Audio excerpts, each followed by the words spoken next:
সালামু আলাইকুম। কি অবস্থা সবার, কেমন আছেন? আজকে আমরা করতেছি আমাদের বাড়ির কাজ। ভাবতেছি এত টাকা দিয়ে ঘর করছি, এখন যদি এগুলো যদি পরিষ্কার না রাখি তাহলে তো সুন্দর লাগে না। পরে যারা কাজ করে নিয়ে ও তো আজকে কাজের নেশা ধরতে ভাই।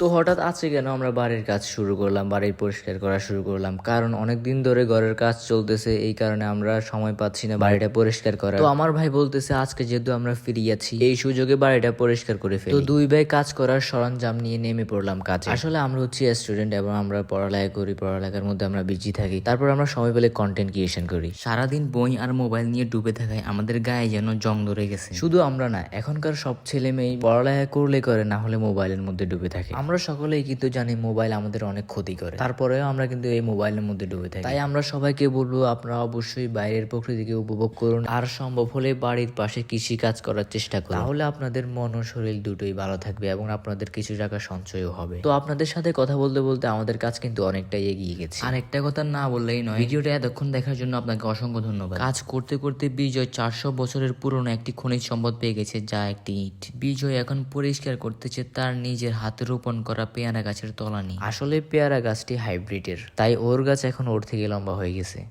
এই যে আমার কাছে পেয়ারা ধরছে, জোস, এটার অনুভূতি আলাদা।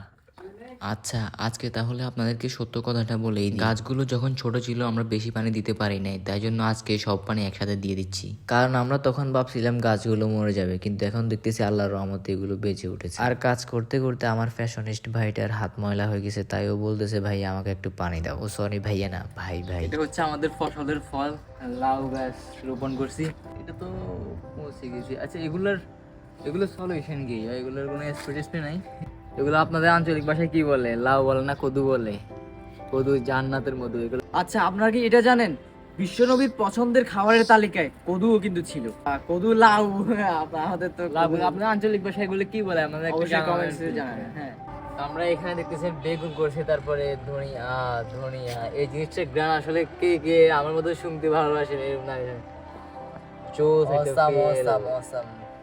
আমি তো গ্রান শুয়ের জন্য করছি, এটা খাওয়ার জন্য করি না।